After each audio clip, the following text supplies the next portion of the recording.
Welcome to Biomechanics on Our Minds. My name is Melissa Boswell. And I'm Hannah O'Day, and we're PhD students at Stanford University. This podcast is brought to you by the International Society of Biomechanics. It's time for Boom. Welcome to Boom, where we have Biomechanics on our minds. Boom. Boom. Boom, boom, boom. Boom, boom, boom, boom. Boom.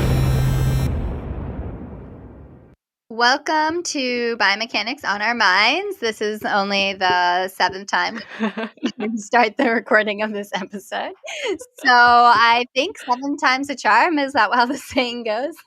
That's it, right? Like, we basically are always like, oh, we never have research fails to share, because we never fail. We jinxed ourselves. We're like, we didn't have a failure for this one. And then we're like, wait, as it turns out, we manifested one for ourselves. We actually have 7 of them. Well, I'm Melissa. And I'm Hannah.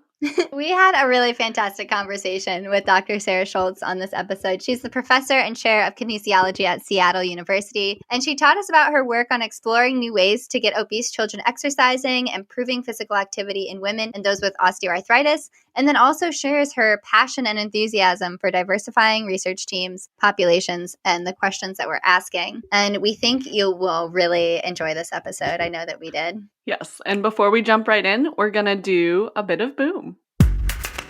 Bit of boom. Bit of boom. Bit of boom. Bit of boom. All right, so for today's bit of boom, I put in all caps, groundbreaking research. That's when you know it's good. It's important. I saw this on, actually, a friend sent this tweet to me about this Nature paper that comes from the Glancy lab, and the title is The Unified Myofibrillar Matrix for Force Generation in Muscle. The too long don't read or too long don't listen is that myofibrils are not separate parallel cables. Rather, they are highly interconnected matrices in skeletal muscles. So just picture, your biomechanics textbook talking about actin and myosin, myofibrils, and rather than being these like nice parallel cables, they're actually this like crazy interconnected matrix. And it was really cool that the researchers discovered this, and they also discovered that the frequency of the sarcomere branching actually changes throughout development. And there's actually more branching in slow twitch versus fast twitch mature muscles. So they're able to discover all these different things about the structure.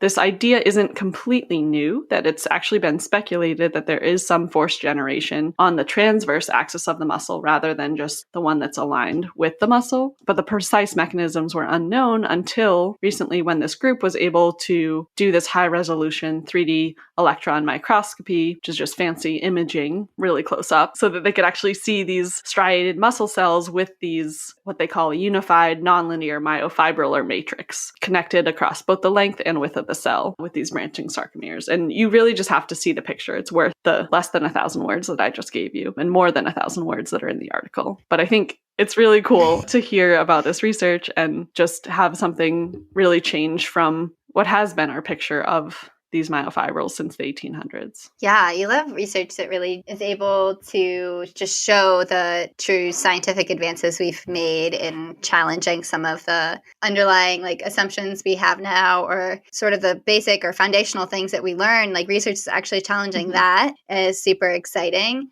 And yeah, it's really fun to hear that. So thanks for sharing that. We are here with Sarah Shultz, who is a professor and chair of kinesiology at Seattle University.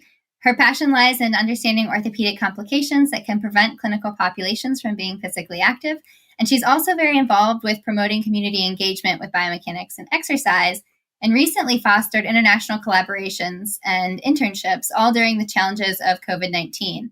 So we're really excited to discuss these with you today, and thank you so much for being with us. Thanks for having me. This should be fun. And we like to start with talking about your beginnings. So we're wondering, when did you first know that you wanted to be a biomechanist? I didn't. I think that's the answer, is that I didn't know I wanted to be a biomechanist. Ah. I wanted to be an athletic trainer.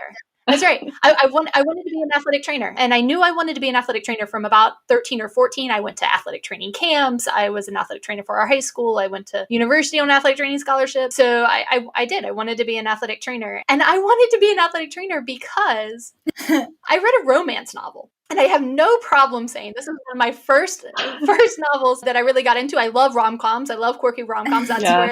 That's my guilty pleasure, right? And I'm in enough meetings that I don't like to watch television, but I like to read a book. I like to be in silence after my day. Mm-hmm.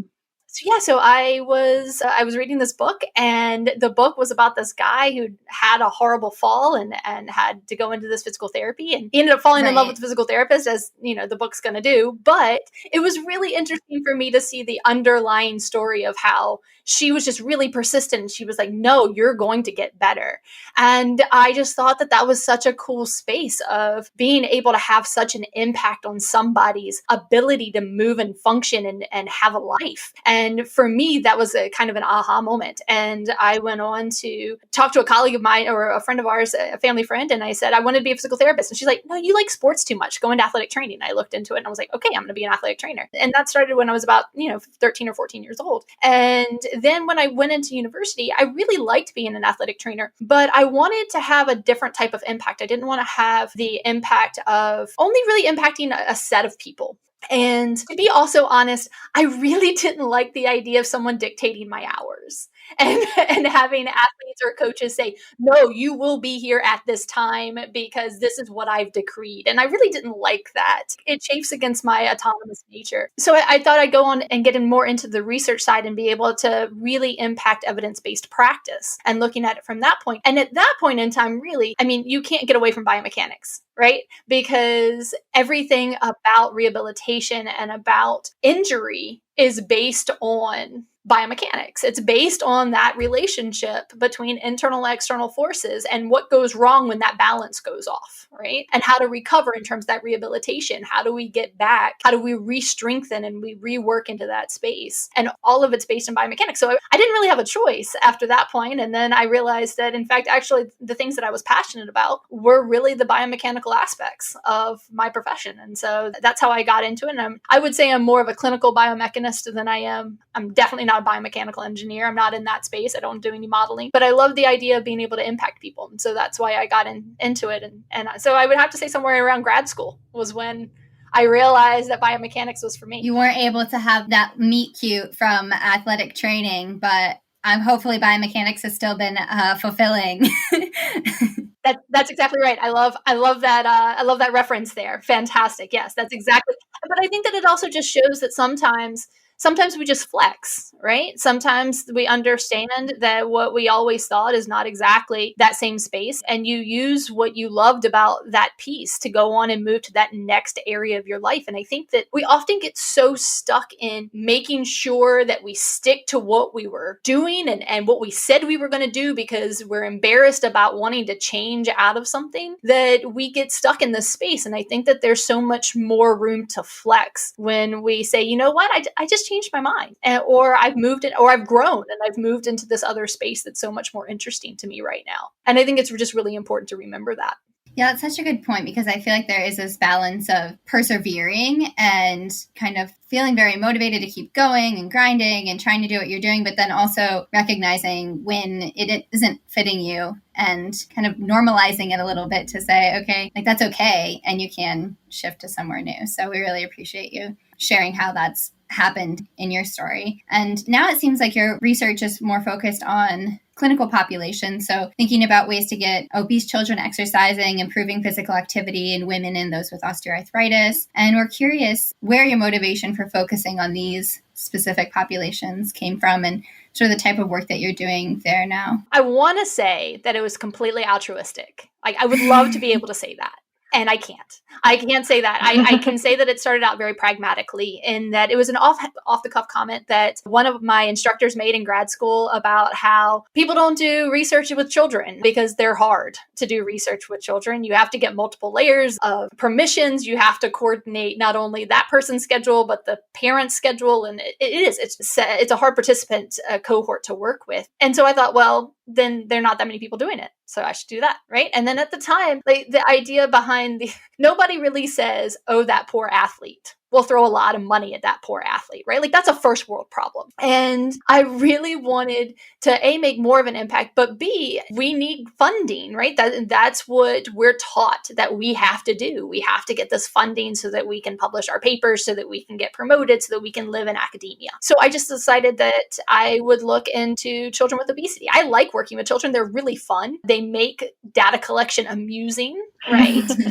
They're never condescending to you. They're never like, oh, little girl, what kind of research are you trying to do? Right? Like, so it's nice to work with kids, and it's fun to work in that space. And so I really got into that. And to me, I got to take the best parts. As I said, I wanted to be an athletic trainer. I got to take the best parts of what I did and really apply it to that space, where when I was an athletic trainer, I would tell my athletes all the time, I'm the one who's considering whether you're going to be able to play with your kids in 10, 15 years, right? Like, I am the only one considering that right now. You're considering whether you can play in the game next week. I'm considering whether or not you can get in the floor and be comfortable and have that quality of life and live. And I transitioned that desire to this population, because what was really coming out in the literature was, what were the heaviest energy expenditure activities? Right? Let's get these kids running. Let's get these kids doing these different activities. And you would see like the weight loss programs, and you'd see them getting stress fractures. And you're like, I know why they're getting stress fractures. You've made them do these really heavy impact exercises. And then you just started to think, like, why should physical activity be so arduous? Why does it have to be hard?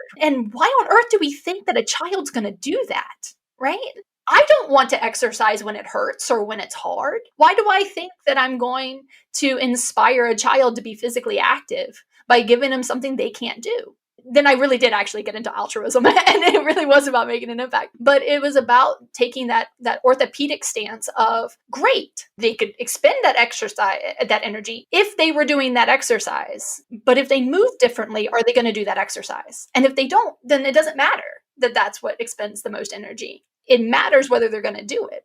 And so you need to just start to look at things from that perspective. And that's really where I got into that motion. And then I moved in with, I had some opportunities to work with some projects looking at women's physical activity, because it is different than men's activity levels and what they're interested in doing and where they're willing to be physically active. And so I got into understanding that a little bit more. And then the osteoarthritic population, really got into that because of my weight management space, and just understanding again that that's where it ultimately leads to if you're not being really careful with it. It's cool how you see that whole pipeline, almost like back to when you were in your athletic training days, looking down the road. You're kind of at both ends of that spectrum. And I would say it's all altruistic. Like, I think that in science, you have to usually find a niche, but then you're able to, like, that's usually where you're able to make impact. And so we're just wondering, like, having done all this research on the different ways that obesity affects mobility in children, and kind of seeing that later on play out, and knowing all of the biomechanics underlying these mechanisms, like your papers talk about differences in strength, muscle activity, joint alignment between obese and healthy weight children. What are sort of the important next steps from these learnings? How can you apply what you've learned to actually help inform changes that need to be made for these populations? Well, I think one of the important things is to know that we don't know that much about the mechanisms. We know that these differences exist, but we don't know how they work out in the body very well with these children, particularly when we start to think about things like balance or poor balance. Is it actually that they have poor static or dynamic balance, or is it that they perceive themselves to not be particularly stable, right? Is that perception then why we're seeing changes in their spatiotemporal parameters? Or is it actually because there is a mechanism, a mechanical or a physical mechanism or a neuromuscular mechanism that's driving that space? And so we don't actually know as much about the mechanisms because we've spent a lot of time doing comparing and contrasting. And so I think that there's really still some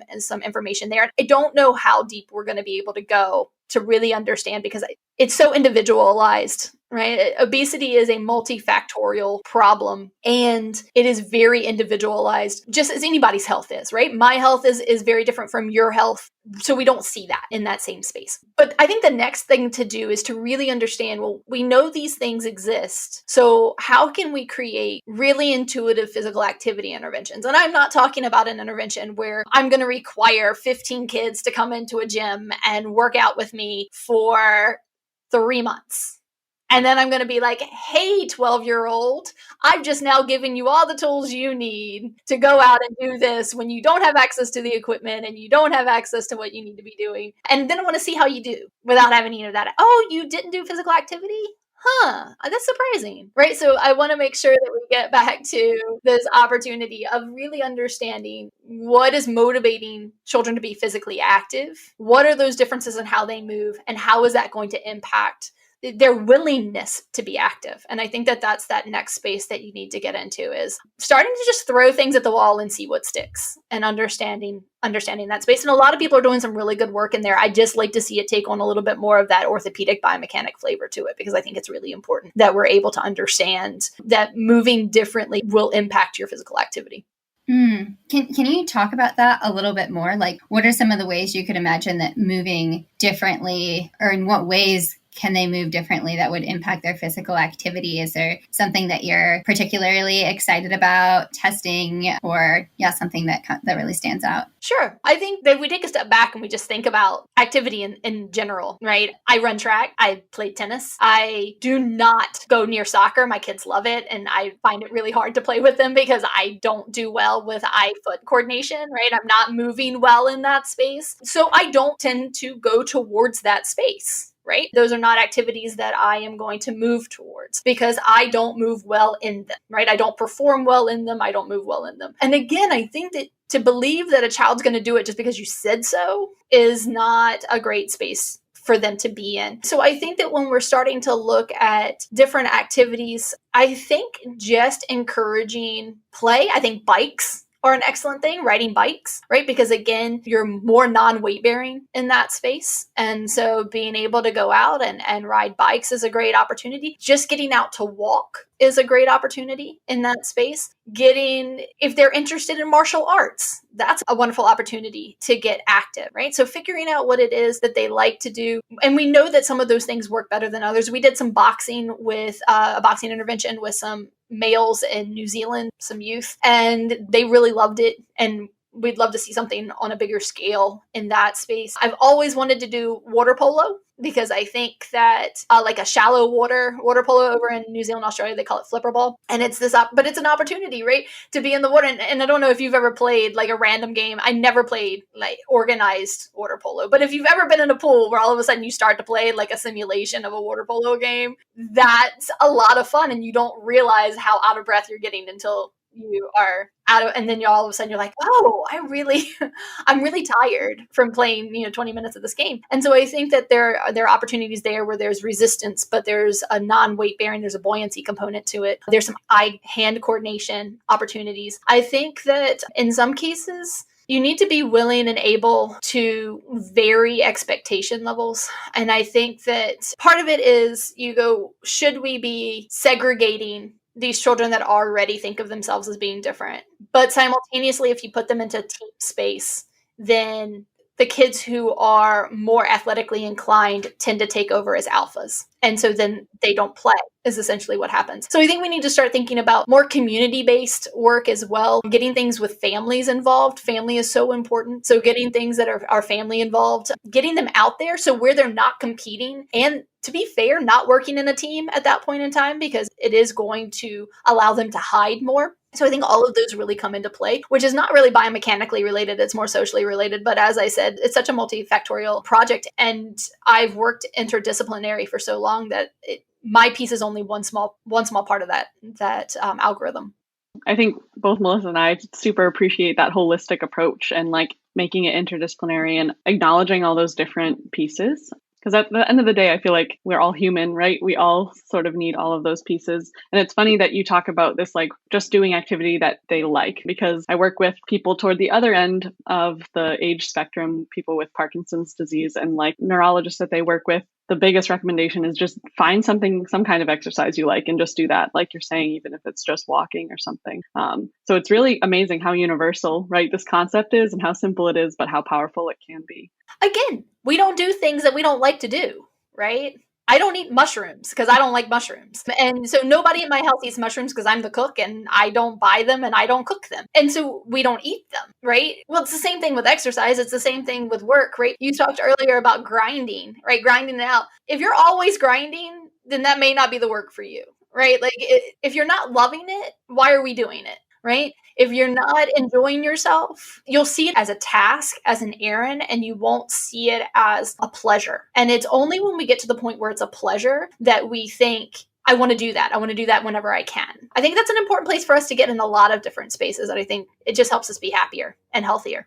Yeah, you're totally speaking our language. I'm working on an intervention right now to try to change mindsets about exercise in people with osteoarthritis, to give ideas on how to make it more fun and enjoyable, and also finding ways that you're already getting exercise in your life that you might not be aware of. So like going shopping or cooking, like turning on a song and dancing in the kitchen while you're cooking, like things like that, that you realize all the ways that you actually are moving and how important that is in your life. Sometimes I feel like that recognition too kind of makes you realize like, oh yeah, I am already doing things, and like there are some other additional things that I could do that I might also enjoy and will make me that much healthier or add to my life. I'm curious too, when you're talking about the different populations you've worked with and thinking about women's health, and recently you had a paper comparing different sedentary behaviors and what these behaviors' effects are on women's health. And I'm curious, I guess, maybe the similarities or differences and what you're seeing in terms of women's health versus what we've been talking about in children, but then also maybe how it's different than men's health and sedentary behaviors in men too, and why it's important to study women in particular. Well, I think that it continues to reiterate some of those spaces again, though, of similar to the children. You want to find things that people enjoy. And what we found in that study in particular, because it was one of the PhD students that I was supervising, and her work was across women in physical activity, in particular ethnicities relevant to New Zealand. And so in that particular article, we're talking about New Zealand Europeans, which they call Pākehā, which is Caucasian, then the Māori, which is the indigenous population, Pacific Island populations. And what you realized is it comes down to culture a lot, right? So what we found in that study was that the white women were going to go to the gym, and they were going to run on a treadmill, and they were going to lift some weights, and they were going to take a class at the gym. And that's what they were going to do. And the Māori Pacific Islanders did a lot more community-based or team-based exercise. So dance is a big part of the Pacific Island and the Māori culture. And you saw that in their preferences, in the music, in the dance. Some of that's traditional dance that they were doing. So they were really getting into that community and the culture in that space. Netball came up quite a bit. Football, which is their soccer, came up quite a bit. So they are very New Zealand Commonwealth specific sports and very common in their cultures. And so that's what you were seeing, was that there were these cultural differences. And I think that that's really important to think about. I think that's in children. I think that's in adults.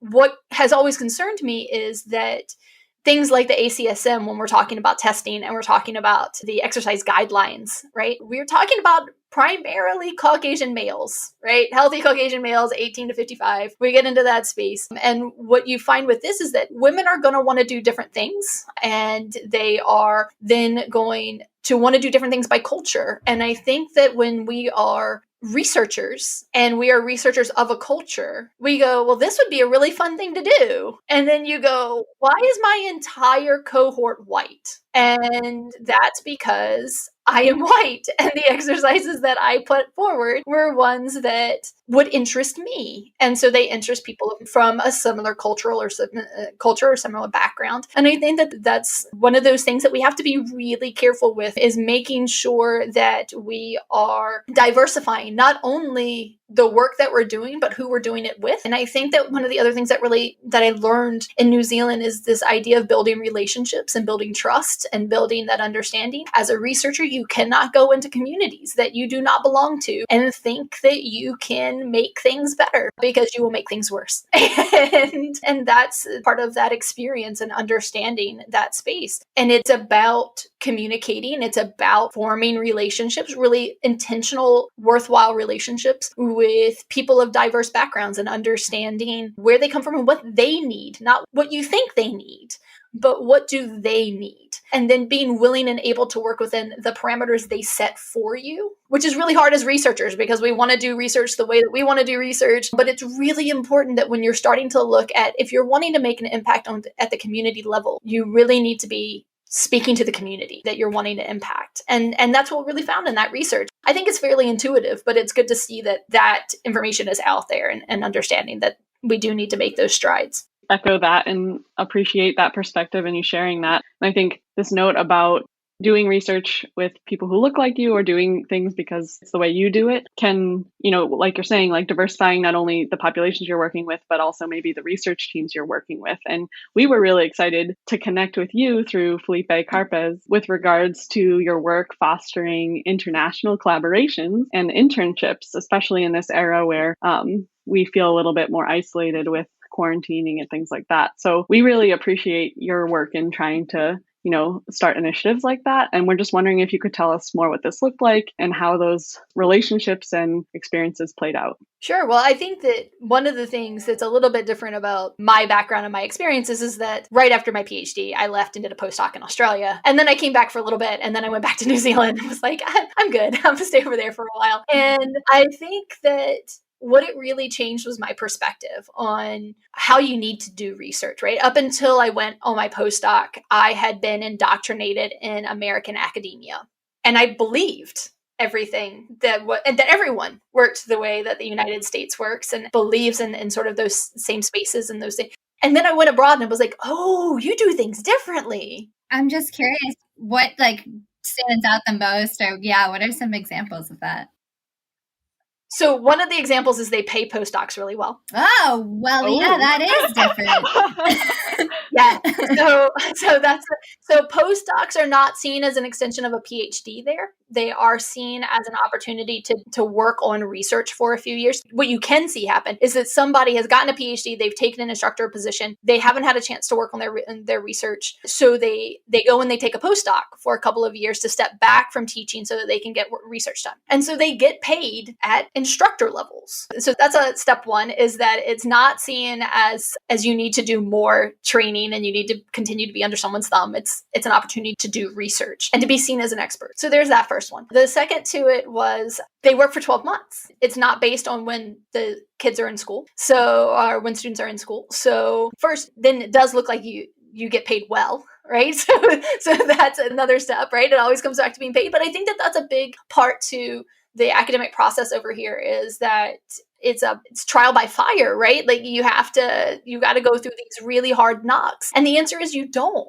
To be successful, have to go through these really hard hurdles, and you don't have to jump through these spaces. The other thing is tenure, and they don't do tenure over there. So when I got to New Zealand, I had a 6-month probationary period, and then I was on a permanent position. And it allowed me to grow in the spaces that I wanted to grow in, to do work that I was interested in. And it allowed me really to be very interdisciplinary and to be very collaborative from the beginning. And I think that in some cases, the American academic system really emphasizes silos, not only within a department, but within a lab space. And I think there's a lot of repetition that doesn't need to be there. And I think that there's a lot of sharing that does need to be there and isn't. And I think that there is, I think that there's a level of stress that I felt from my American colleagues, but I never felt as a person working in a different system. So I think that for all of those reasons, I saw a very different space between how things were being done in other areas. And it was really eye-opening in that space. So I was always just more interested in working with international collaborators anyway, because you do get this diverse perspective. You get this opportunity to show students that it's done differently in other places, and that's okay. It is perfectly acceptable for things to be done in a different way than we do them, than I would personally do them. right? And I think that that's something that really needs to be learned within our students and our populations. So when we got into an opportunity to have to think differently, we had to pivot a lot with this last year and with the campus being closed. And one of the biggest changes for our students was losing their hands-on clinical experience. We have 10 credit, which is 300 hours of clinical placement our seniors get in our kinesiology program. And it's one of the highlights. It's one of the positives of a lot of positives about our program, but it's one of the things our students like the most. When you say clinical experience, is that like going and working with orthopedic surgeons? Is that working with physical therapists? Like what type of experiences is that? Yeah. So it's all of those. It's working in, typically we've got a lot that go into physical therapy clinics or occupational therapy clinics because quite a few of our students want to go into that space. We work with hospitals. We've had some find their own working with,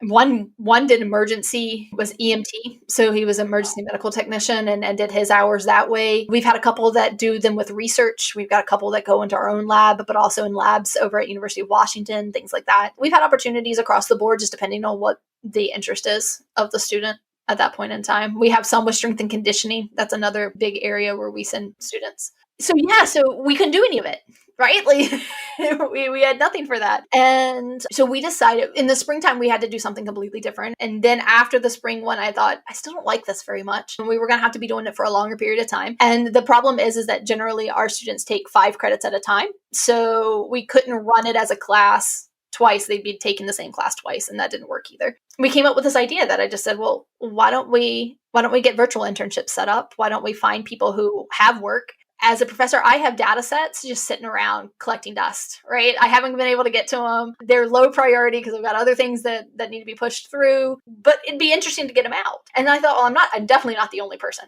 that has that happening. And so we put it out there to the Twitterverse mostly and said, hey, who's interested in helping in this space? Do you have something that my highly capable students can work on? And we were able to get them into a lot of different spaces. I made sure that it wasn't just biomechanics. I've got a lot of connections there, but I've got connections in other spaces. And we were able to get our interns working with people in Brazil, with Felipe, with colleagues in Belgium, with colleagues in Australia and New Zealand and Japan, and then across the United States and in different organizations. So we've had them working with different membership organizations. So they've worked with the Osteoarthritis Action Alliance, which I'm very active with. They worked with the NATA's Research Foundation, took on one of our students. So we've had these opportunities to work in those spaces. And our students then say, yeah, we're really interested in doing some research in that space. And we're able to move forward with working with that. So we've had some real success in that space. And I think we'll keep a couple of those options open for students who do want a bit more of that flexible schedule, who have more of an interest in that space. But we'll see. It has worked out really well, though, for this last year. Yeah, it's amazing how it seems like how much engagement you got from just sending out a note and asking. And I feel like that just speaks volumes for the community, where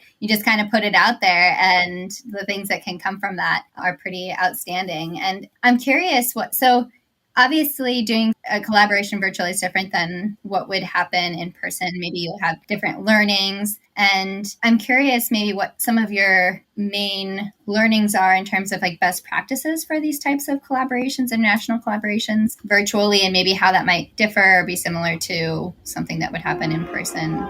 Yeah, so right now, in a couple of different spaces, so even when we're in person, I collaborate quite strongly with some colleagues over in Australia, and we're looking in that space to be able to collect data in both her area and my area. So as long as you have the data to collect, or the data collection equipment to collect similarly, then we do that in those two spaces and we can share that way. And we did something similar when I was running New Zealand National Biomechanics Day. We did something similar there called our Big Experiment. And our Big Experiment was working across, so our National Biomechanics Day in New Zealand, when we founded it again to be very collaborative and very communicative. It was 7 of the national universities. So 7 out of the 8 national universities participated. The 8th one simply didn't have biomechanics, so there was no reason to have them involved. And we all worked together building up to that space. We had government funding for it, and we had this opportunity to work in that area. And we thought, we're doing all of this work for an outreach program, which is fantastic. And we were all really engaged in that. But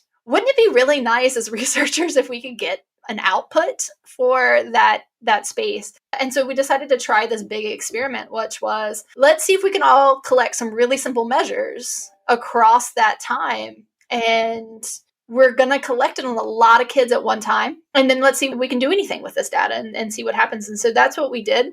We worked with Dr. Robin Queen out of Virginia Tech and worked in that space. And we're really excited about being able to collect a lot of data in one day. And it just goes to show that if you're willing, again, if you're willing to look at things and go, that's not exactly how I would have done it, but it's still okay, then you can get really big data sets really fast. Right. So we're doing the same thing. One of my honor students, again, we started an honors program in our department. She is our first honor student, and we can't have her collecting data with humans because of the campus restrictions. I said, fine, we're collecting data sets.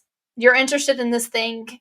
We're going to collect data sets. And in fact, the project is now so much more impactful than she probably could have done if she was collecting data. But again, we put it out to the Twitterverse. We put it out I made some personal calls to different people that I knew and tried to spread the word that way. And I talked to her this morning. She has over 4,000 samples for her honors project on regional body composition. It's DEXA data sets, and she has DEXA data for 4,000 participants across, I want to say 9 or 10 countries at the moment. And all just because we said, you know what? We're going to get some data, like we'll put together a survey that gives us some detail so we know where the differences are in the data. But the fact is that at 4,000, if it's a little bit different, it'll come out in the wash. So how specific do we need it when we could get it in really large numbers? And that to us was a more important piece to that puzzle. And I think that that's really where we need to go more and more. We're giving a talk at the ASB. We've got a symposium with Rumit Singh and Robin Queen and Michael Hunt, and I are doing one called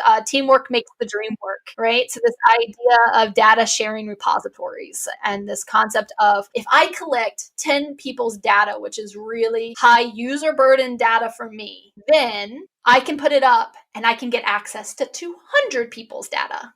So if I share 10 people's and 19 other people share 10 people, then I've got 200 people's data, which is incredible. It's a much more efficient way of collecting data.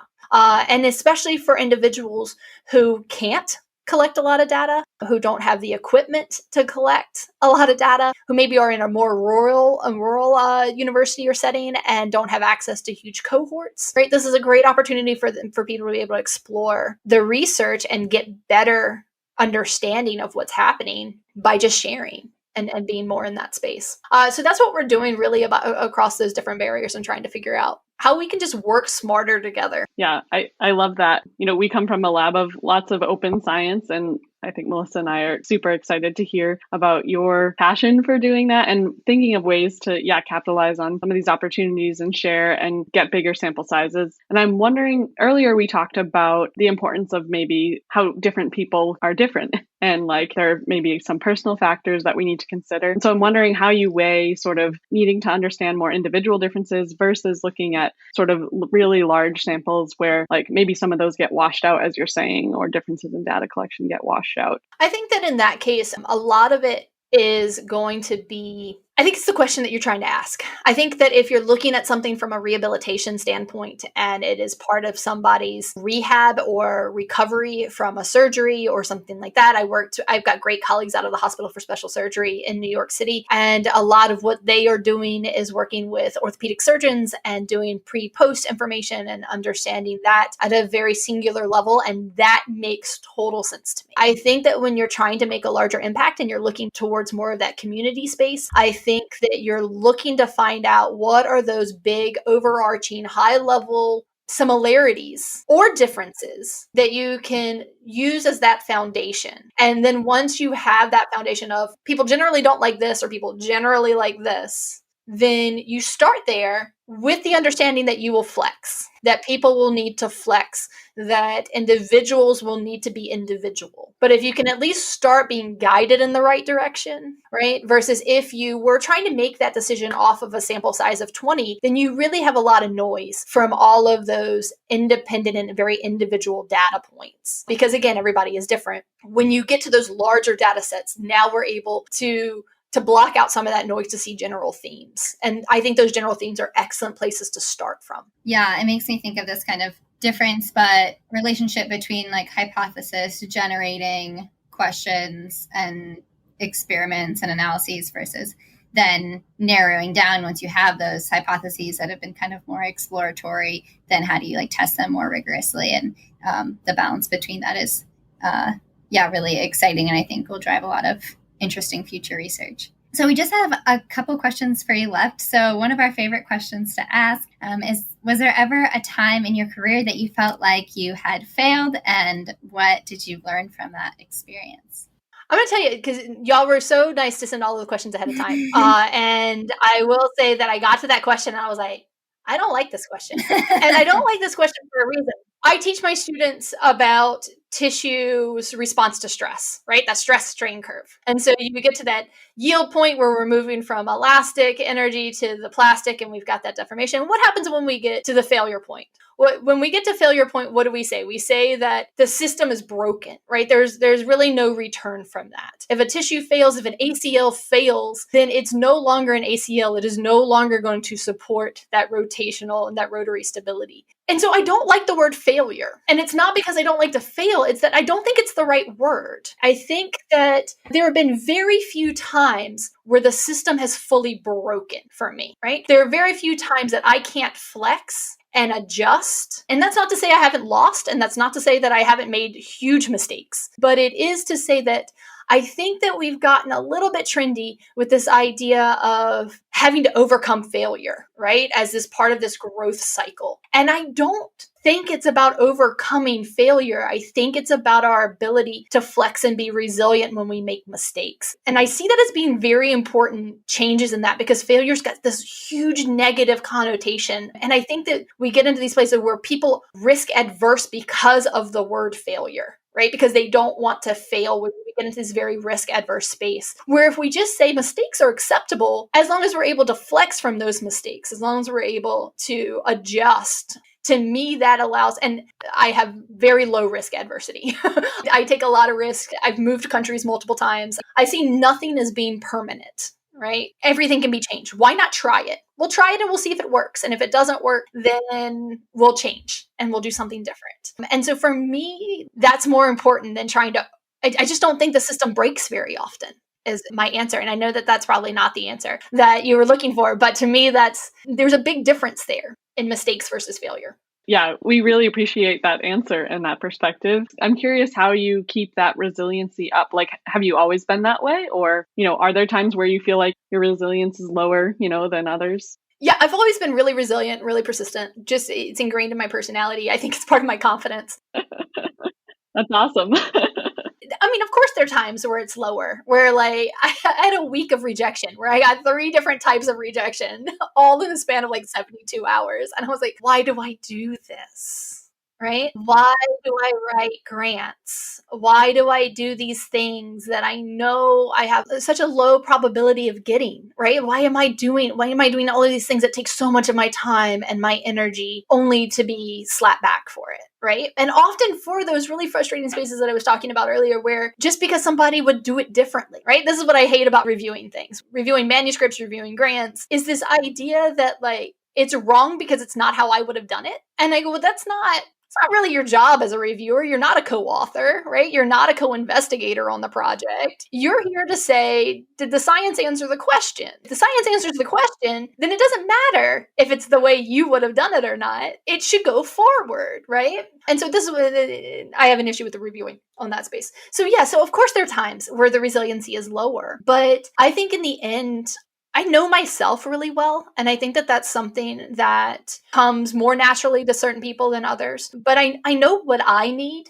and I know what I don't need, and I know when it's important to take something on and adjust how I'm doing something. And sometimes it's important to say, you know what, we're going to agree to disagree on that, and we're going to move on it. And I think that that's really helped with understanding when to be resilient. Yeah, I really appreciate that, kind of using your values as a guide to think about, like, is this worth, the emotional or mental energy that I might spend, worrying about this or trying to change this, and letting you then put your energy towards things that will be beneficial and move you in the direction that you want to go. So That's really great. And I also wanted to just give a brief mention to, you talked about your podcast, Red Hawk Squawk. And I was wondering if you could share where people can listen to that podcast, and then also how people can learn more about you and all of the amazing work that you've shared today. Oh, thanks.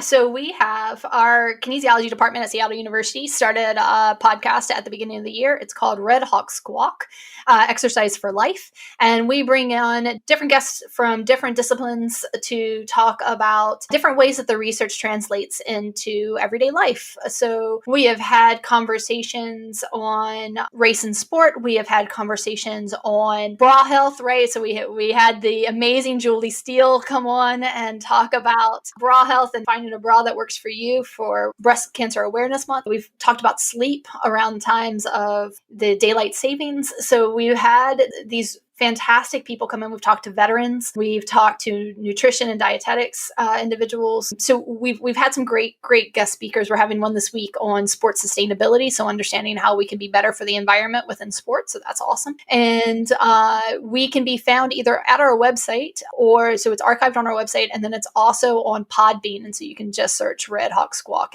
on the Podbean podcast platform. Just to find out more about me, just email me. I am more than happy to talk to anybody who wants to find out more. I don't feel like I shared much about my work today, and I did more of my soapbox stances than I did work. You got a lot of my opinions, and less about the facts that I've endured as a researcher.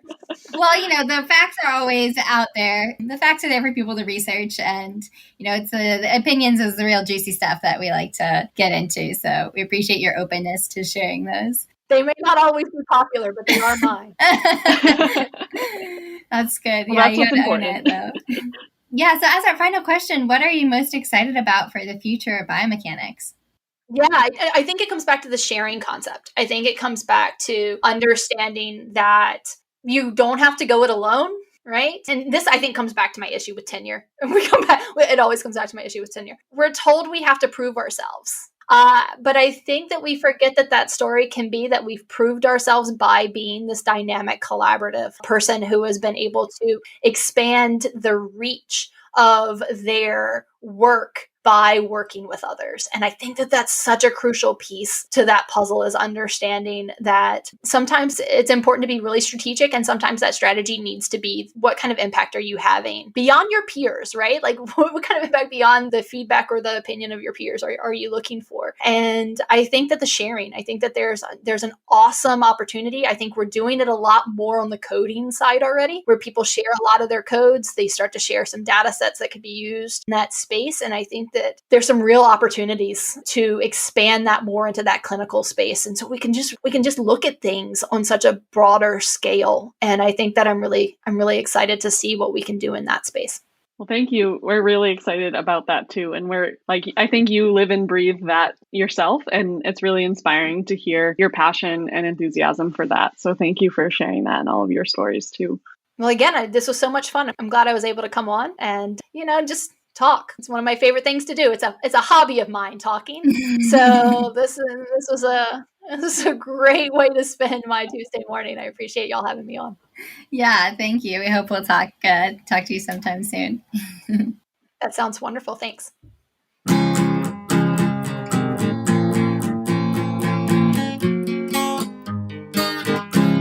For our fail, as we noted earlier in this episode, we had to redo this a bunch of times. But as I was thinking about what the fail should be, I found actually an article on LinkedIn about 21 common reasons that leaders fail. And some of the top reasons are that they don't communicate, they don't listen, or they fail to build relationships. And I think those are things that we really try to focus on, sharing, examples of people actually doing those things as leaders and as experts on Boom. And it's something that we all need reminders of, because even as a Boom team, we've integrated with a new member, my sister, Margaret, who runs our Instagram. And we learned that very quickly, we even had to learn how to communicate with a new person. Research fails. Yes, it does. We had a small failure in accidentally releasing an episode too early because of some language that we had used on, our posting schedule and for our social media. And so that was a fail for us, but I think, again, a learning thing, and it helps us grow and expand, and it's helping us to grow Boom. Yeah, absolutely. I feel like these are good failures to have because it means that we are growing and good things are happening. So trying to reframe it like that is always helpful. And I know that we really appreciate Margaret and are happy to have her as part of the team too. So shout out to Margaret. So big thank you to Margaret, and a big thank you to you for listening. And thank you to the International Society of Biomechanics for all of their support. A big thanks to Peter Washington for providing all the music. And if you'd like to submit a research fail yourself, someone you'd like us to talk to, if you want to get involved, feel free to email us at biomechanicsonOurMinds@gmail.com. Or you can follow us on Twitter at BiomechanicsOOM or Instagram and Facebook at Biomechanics on Our Minds. All right, we're Hannah. We're not Hannah. You are Hannah. I'm Hannah. And I'm Melissa. Biomechanics off our minds. Boom, boom, boom, boom, boom.